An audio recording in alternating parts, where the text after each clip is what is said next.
your vampire one, you base that on some kind of real historical thing as well, too, right?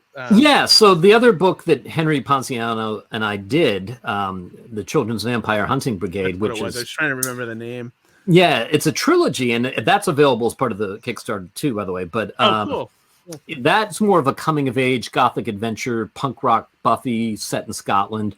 And set in Scotland because it was inspired by the real-life Gorbals vampire incident. So in the 50s, this one cemetery, hundreds of school kids went looking for a vampire over several nights. It was dismissed as mass hysteria in real life. In our book, they find it, form the brigade. Half century later, there's a couple juvenile delinquents drinking in that graveyard on the night the vampires come back. Oh, interesting. Wow. Kind of like a 50s version of like the Slender Man or something, right? Like, is that what it kind of is? Well, it's interesting that you say that because there's subsequently been a lot of stuff that's come out about what inspired them to do that, and it turns out that that cemetery was kind of the equivalent to what the internet is today for kids, right? Because it was a working class neighborhood, school would let out, and that was a place that all the kids could go and roam around and be free. And the parents discouraged it. They said, hey, don't go there. And there was a criminal element that used to hang out there and that kind of thing. But they said, don't go there because the Iron Man of the Gorbals will get you. Okay. And at the same time, there was an American comic book that came out that had a story about the vampire with the iron teeth. So the current theory is some kid managed to conflate the Iron Man of the Gorbals boogeyman with the vampire with the iron teeth. Gotcha. There's all kinds of reasons why the cemetery would have seemed very ominous. There was a steel mill behind it that was going 24 hours a day, spewing fire and smoke into the graveyard. And it turns out that when sociologists were exploring, trying to find the young vampire hunters, they heard from a lot of people that said, well, I didn't hunt vampires, but I went and I hunted the White Lady or a ghost or a banshee or Spring Hill Jack. So it turns out, for whatever reason, this whole neighborhood in the Gorbals had a multi-generational predilection towards hunting imaginary monsters. No, it's interesting. Yeah. How very supernatural of them. I love that.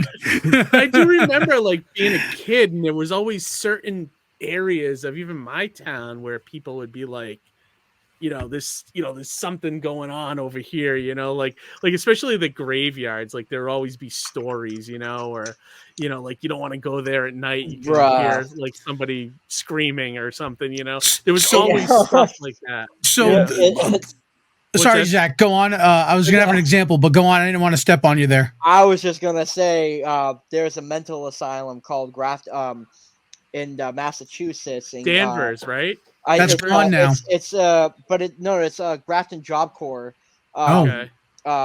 Basically re-innovated the old stuff and all the buildings. So I got kicked out of high school, went to Grafton Job Corps to get my GED, and I found out that whole place used to be in a mental ward, insane asylum, basically. So there was buildings and all that stuff, and then there's tunnels that all interconnect to each building.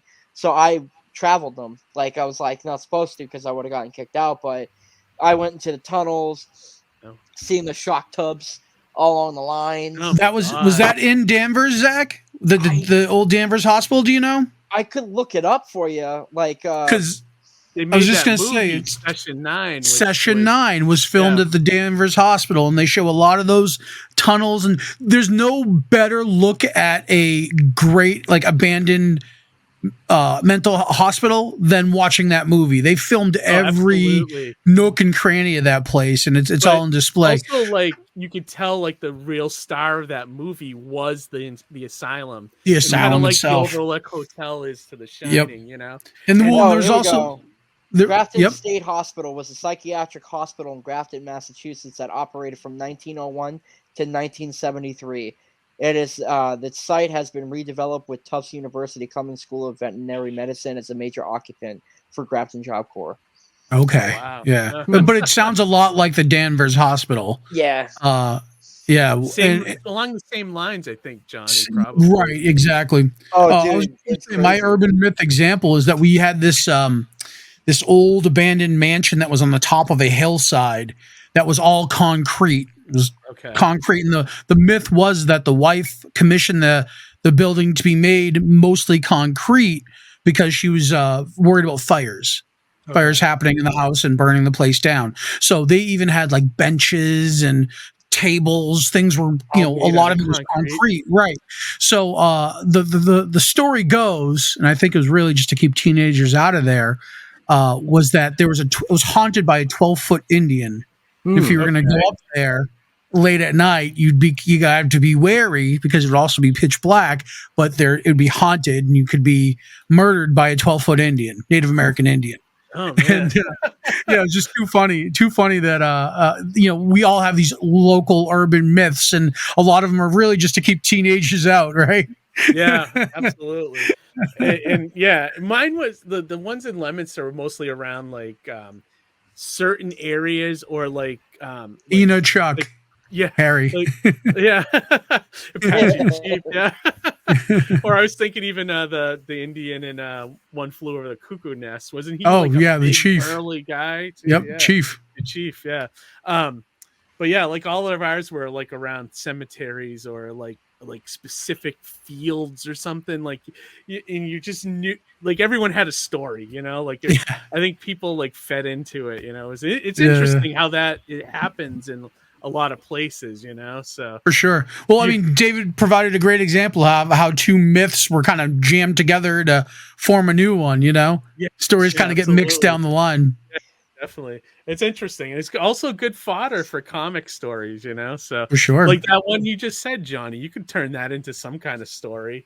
I'm sure. Yeah, I really, honestly, man, like horror and sci-fi are just like really good genres. And like when I hear all these cool like things, it just, man.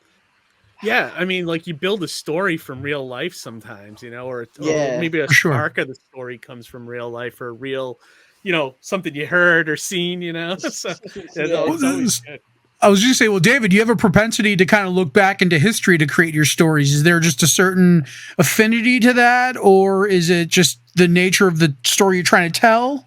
Yeah, I like going down the rabbit hole and kind of extrapolating from there and saying, well, that's an interesting circumstance. What would that have been like to experience? Or, I know that this is considered a myth, but what if it had actually happened?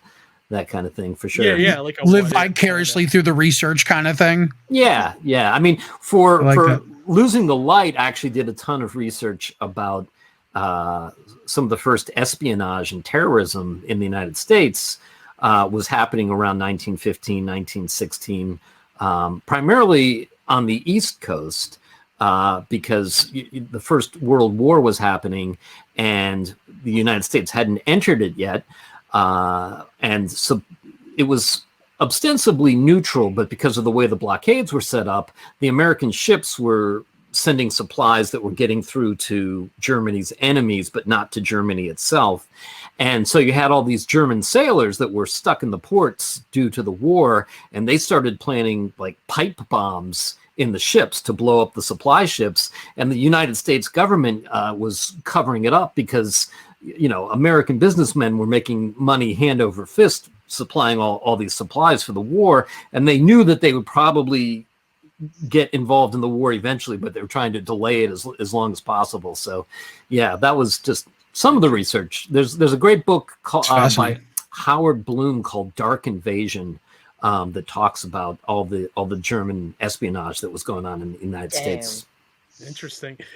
One comment here from Darkstream. He said, "My town's streetlights spell hell when looking down from a certain peak." That's interesting. That's great. That's creepy. That's a good one. That's Jared Brown there, our friend Jared Brown. Spark for a little story there, That's pretty awesome. If you're a writer, podcaster, artist, or indie creator of any kind, you'll know what a struggle it can be to find creative services at an affordable price. And that's where Gig comes in. The global indie group has everything you need under one roof. You can connect with publishers, writers, editors, artists, videographers, musicians, composers, voiceover artists, podcasters, and more. Hi, I'm Lori Calcaterra, and I'm on Gig. Hi, this is Ben from Comic Book Squares, and we're on Gig. This is George Medina, and I'm on Gig. Hi, I'm Morgan, and I'm on Gig. I'm Lauren. And I'm Matt, and we're Hops Geek News, a geek-centric beer-loving pop culture podcast. And we're on Gig. Cheers. Hi, I'm Letzi, and I'm on Gig. Hi, I'm Witchy, and I'm on Gig. We're on Gig. Head to globalindiegroup.com now and check it out.